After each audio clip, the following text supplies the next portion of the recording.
O'clock time. It's I good for know, me. not a bad time to start. Hey guys, it's Ted Bogert with the Ted Show. We are back. We are Gratitude Tuesday. Today is Tuesday. Woo! I like to celebrate Tuesday with being grateful for lots of things. So if you haven't told somebody lately you're grateful for them, make sure you do it.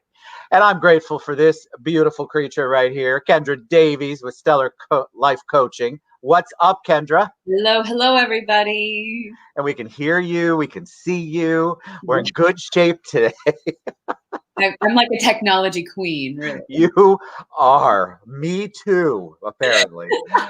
So I'm super excited about this topic. The magic of trying new things. I Mm. think all of us are sort of in that mode. We've talked a little bit about this before, but before we take a deep dive, which we usually do, tell them a little bit about you. Hi, everybody. My name is Kendra Davies, and I am a life coach and a positive psychology practitioner. I own Stellar Life Coaching here in Orlando, Florida. And my mission and purpose is to help people identify, define, and cultivate their own happiness and live their best possible lives. And Ted Bogert and I connected on one destined day. And We did. It's been amazing, but somebody asked me how we met and I drew a blank. I just hit you up and I was like, can I be on your Oh. show? And you were like, yeah, here's the link. And Oh then yeah, were you in link mode at that time? I didn't have the connections then that I have now. I love it. And now it's all text message. And then I just send you the stuff and I don't even send you the whole rigmarole that goes with it. Yes, that was amazing. That's right. We did meet that way. Somebody asked me today and I was like, God dang it. I can't remember. I just remember it was an immediate connection and perfect. And so you have been gracious enough to acquiesce or allow me to go through this experiment of talk it out. Yeah, So it's been awesome. It's been awesome. man. It really All right. is. So I love positivity coach. I've been telling people that's what you do lately because positive psychology coach, positivity coach. What's your preference? Positive psychology practitioner is the name. Practitioner, triple P. Okay. I like it. Yes. All right. So people who watch the show know that the whole reason this works is because I text Kendra and say, what topic are we talking about this week? And so this week we are talking about the magic of trying new things. Where did that come from?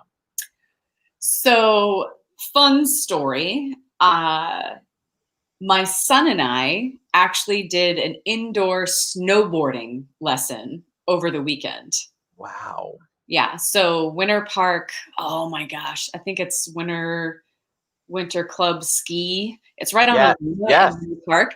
Like you've driven past it a bajillion times, and you're like, "What? We live in Florida." But this place was wonderful, and we did an indoor snowboarding lesson, and I had this really awesome experience, like watching my 8-year-old try a new thing and then me trying a new thing, right, as a 38-year-old. It was a smidge different. I was going to say, were you just as excited as you were watching your son as doing it yourself? Yes. So yes, but I also, because he was a child, the instructor was extra focused on him. So I fell a lot. And it's an indoor snowboarding lesson. So it's on a slope. Oh, An incline, yeah. ow. I'm on a real snowboard. So the slope moves. You don't move. The slope moves, so you can practice the things, yeah. And so we do the lesson, and like if my board is straight, I do good. I'm like, oh shit, look at me, you know. And if you know me, you know I love to dance, but I actually have a terrible center balance. Like I just Can't stand up straight. No, like if I spin fast, I can get lost, right? Spotting is not my strong suit. In any case, so if I go straight, I'm good. You know, he's like push off from the bar, and I do it. But when he tells me to flip my board long ways, there's a technique to it that he was telling me over and over and over again. He said, you have to lean back. Like You have to trust your body. You have to lean back. And Kendra Davies said, no. Hell no, I don't lean back. I'm not leaning back. I'm not going to let go of this bar. He's like, you have to keep the front of the board up or you're going to keep falling. And I'm like, I'm going to do it. And then I ate shit like 7 times. And because he was focused on my son, like I would fall and the slope would keep going. Oh, nice. Oh, you were really getting beat up. So my poor knees. I'm such an old lady.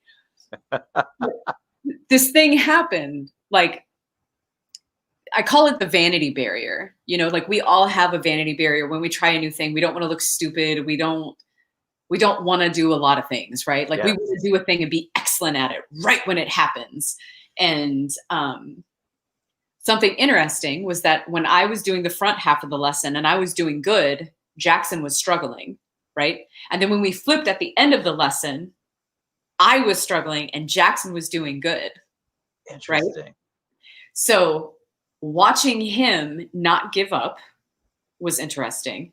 And then when he fell, like he didn't have a vanity barrier, if that makes sense. When Yes, I totally. down, the first thing I did was look around, like, oh shit, who saw it? Because I mean, I fell, like, right? Yes. Like, breaking through the vanity barrier, breaking through that thing that says I don't want to look stupid.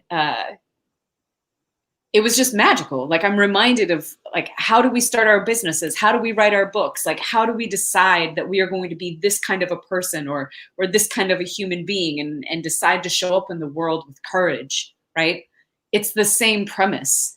We have to break that vanity barrier. We have to be willing to fall a lot.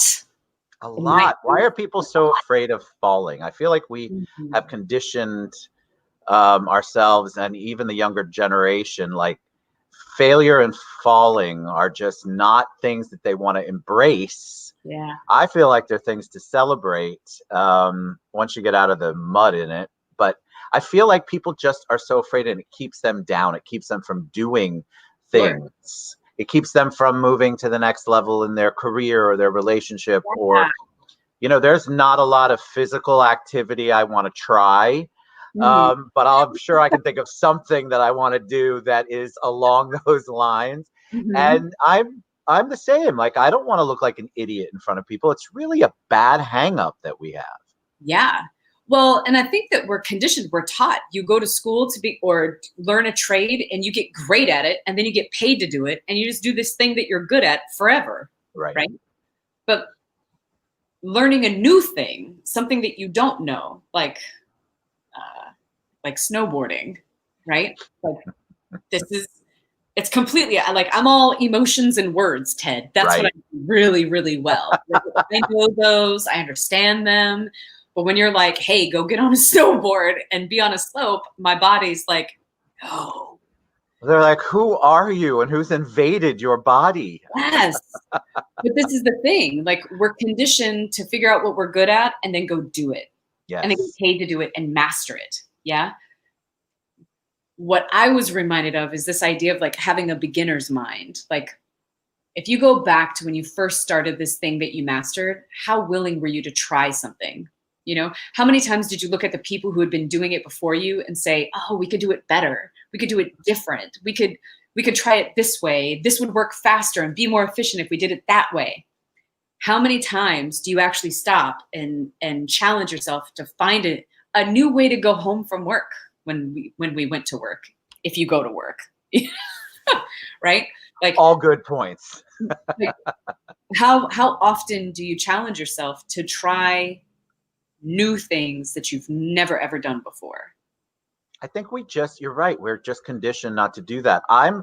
But if there's something that I enjoy, like let's say food, I'm a little more adventurous, but I still don't, I don't want to be in that, the movie where people are trying to eat escargot and the shell goes across the table. Like, but you get embarrassed and you think, well, everybody's going to look at me and think that you don't have to be perfect. You can't be because you're beginning. Exactly. And I think that's what people like. The example I use with people all the time is video. People are so afraid to be on this video thing. And I'm like, look, if I can get on a video and talk, you can get on a video and talk. But they're so afraid of how it's going to come across. They're not going to enunciate every word in the proper Queen's English. And then they're afraid they're going to look like so stupid. I'm like, well, look at my first video. I look like an idiot. A complete idiot. My hair, I don't even know what I was thinking. The whole angle is bad. I'm not looking at the camera. I'm not even really looking at the guest. I don't even know what I was looking at. But I had to learn. I had to start somewhere. Yeah. But I was fearful. I was like, God dog it, this is going to be rough. And boy, was it. But that's okay. I learned.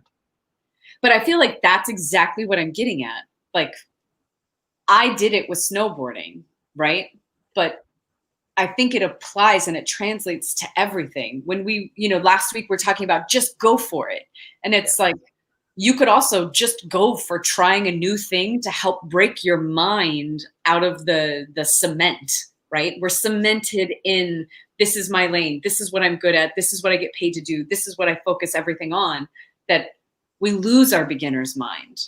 Yes. We lose it, right? And trying new things, this magic of trying new things says, oh, wait, I can have a beginner's mind. I could be curious. I can get comfortable falling. By like the 7th or 8th time that I was falling, I was like, let me just be impressive with how fast I get up. Right, you shifted. You pivoted. You're like, I'm going to make the best of this. I'm going to look good getting up. Watch me hop up. I'm going to hop up. I'm going to be able to get up without help. That was my goal. That's a big deal, though. You made progress, right? Exactly. And this is the thing, like the experience of not being able to do something well, which, let's be real, how often do you do things that you don't do well?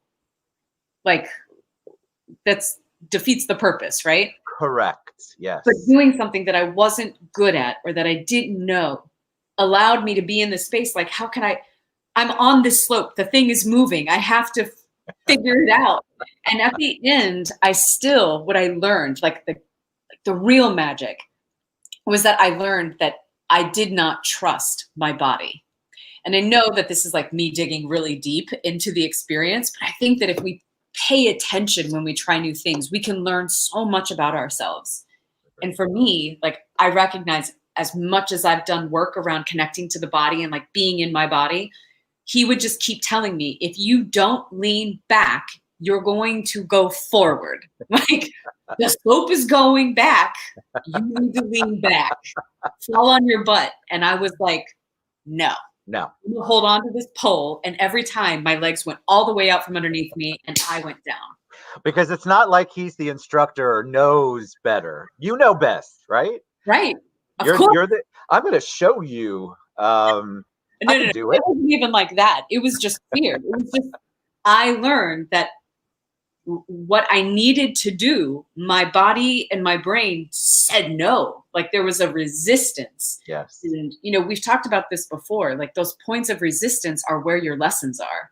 Whatever you resist persists. And when it comes to trusting, right?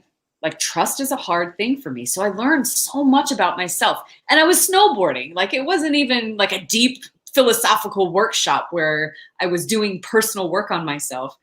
But it was just that magic of doing something new, of being in that beginner's mind and recognizing my thoughts as I was doing it, and seeing my son not have the same experience. Like, he's not jaded by the world. Correct. He doesn't think everything's impossible, right? Like, he hasn't been conditioned to think that way yet. Yeah. The world does put that on us. It does like us to stay in our lane. It does like us to just kind of go along like the sheeple. And so the world isn't a big proponent sometimes, it feels like, of us trying new things. The other thing I want to ask you, so you went, you try a new thing, and then have you had enough, or do you keep going? Because I think a lot of people try something new. I'm going to use food because that's my thing. I'll try Thai food. Ooh, I don't like that. Well, you ordered the inside organs of an octopus. Of course you don't like that. But people don't know how to try a new thing and kind of keep trying it. It doesn't mean your first go round, if you don't succeed, that you can't eventually become better at it. And I think people are just so afraid to take that chance. If it didn't work, it didn't work. No, Yeah, Kendra, I can never do snowboarding because I fell the first time I went, and I just don't want to do it again.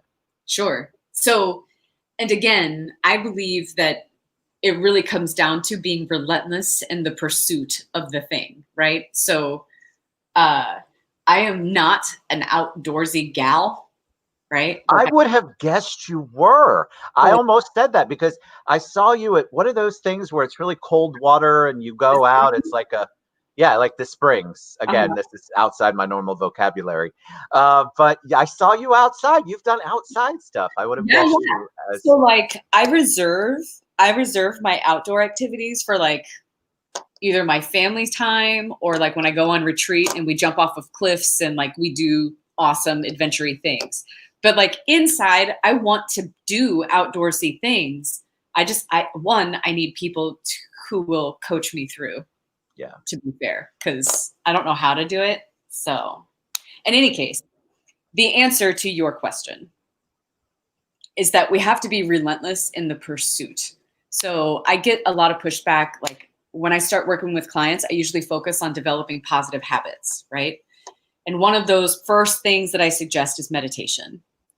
And if you don't meditate, if you've never meditated, or if you've tried to meditate and it was an awful experience because being alone inside your own head is painful, For right? a lot of people, that's For a something. lot of people, for most of us, the first time we try meditation, it's terrible, right? Like we're not doing it right, which is nonsense, but that's what we feel. Like obviously I didn't do that right. I fell asleep or I couldn't stop thinking about like laundry and what's for dinner and what I got to go to the grocery store and whatever. Right. But here's the thing. It's a matter of being relentless in the pursuit. Like if the goal is to calm your mind or find a way to center yourself. When I say meditation, there's chanting, there's guided meditation, there's breathwork meditation, there's loving kindness meditations. There's so many different kinds of meditations. What I really mean is try them all until you find one that works for you. And here's the thing. The reason why it's magic is that if you don't give up, you will actually be able to do it eventually, because your willingness to commit to doing it, you're going to find something that works. There's something that's such a good, I get that a lot because I tell people that I do some meditation and they're like, well, I listened to one person and that somebody recommended it's over. Yeah. And I say to them, well, the first one I got recommended was this British dude that was doing the guided, and all I could think about was British. I thought of fish and chips. Yeah. I was thinking like I couldn't get out of it. So I thought, all right, I'm going to try somebody who doesn't have a British accent. And I had to go through and kind of find that voice that speaks to me. And I think that's what you're saying is you've got to continue to try.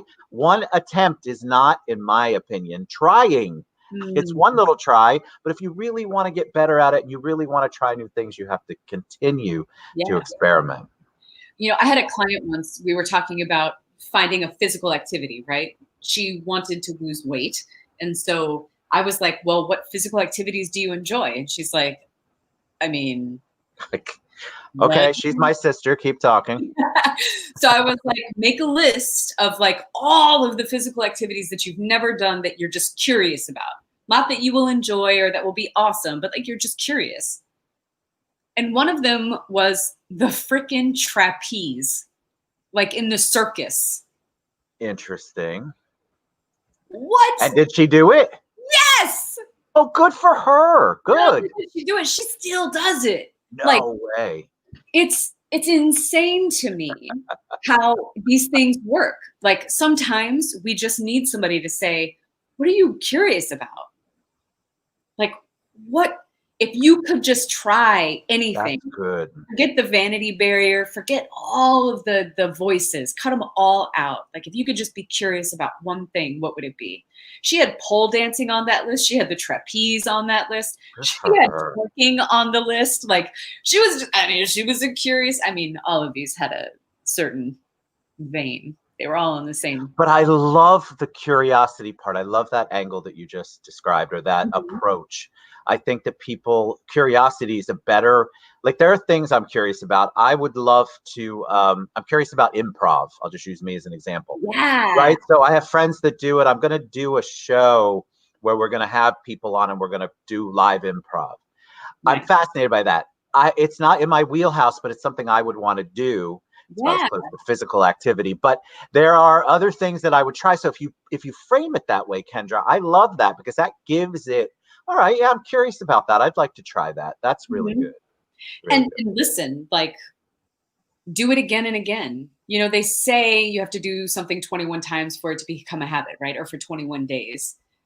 To me, I feel like the choice is in your power, right? Like, we learn new things by doing, not just reading. Like, when we read it, we intellectualize it, we conceptualize it. When we do it, when we practice, it actually forms our behaviors. Our behaviors affect our thoughts and affect our feelings. When we participate in positive behaviors, we create positive emotion. We create positive thoughts, which create positive experiences, which affect everything in our lives. So if we can be curious, right? If we can just say, listen, I'm not an outdoorsy gal. I have a list in my phone of outdoor things that I want to do. I want to go to Devil's Den, right? And like, What's that? It's the spring. I think it's in Gainesville. Oops. But it's magical, Ted. Like, it looks so beautiful. I'm terrified of it, right? Totally terrified. But I really want to go. I really want to go to Devil's Den. But you have to, like, snorkel.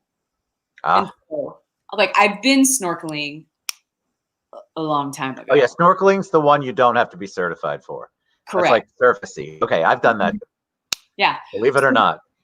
So I have a list in my phone of things that I want to do that are actually outdoorsy. And as I go through the list, I am doing some of those things, but like, my commitment is to say yes. You know, I had a girlfriend ask me if I wanted to go stand up paddleboarding. Also, no center of gravity. You know what I'm saying? Like, my balance. That, I heard, is so hard.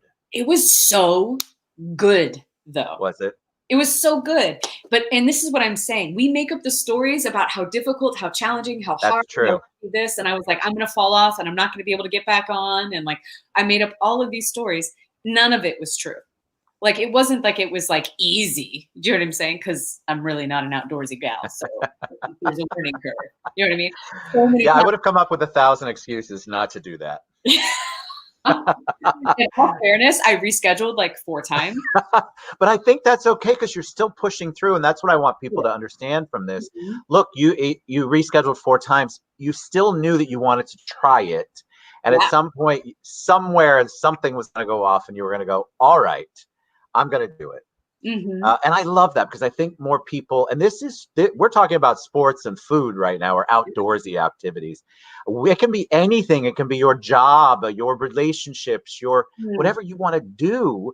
Trying something new is such a great way to kind of feel your way through and change up your regular routine and your regular lane that you're in. And if you can do it and be mindful, you know, like for me, like, it was indoor snowboarding, but the lessons I actually took away were like, I still have to work on trust. Like, and it's trust in it, like trusting other people, but also trusting myself. Like, when he said, you have to lean back, you have to trust your body, like, you're going to be able to do it. And I was like, no. Like, my internal censor was like, I learned something really, really powerful about myself that has nothing to do with snowboarding. I'm totally going to go back. They do snowboarding and skiing. I'm going to try skiing and see how I like that. But like, put money, Ted Bogert, today, whatever, October 13th of 2020, Kendra Davies is committed to going on a ski trip. It's going to happen. You've never been skiing? No. I might be on bunny slopes. Oh no, I went down the bunny slope, fell, and I waited for them to come rescue me so I could go to the lounge. So don't use me as an example of how this all works out, because I can preach it, but boy, I got to practice it better sometimes. Mm. All right. So how can we reach you? You know, people they ask me about you all the time.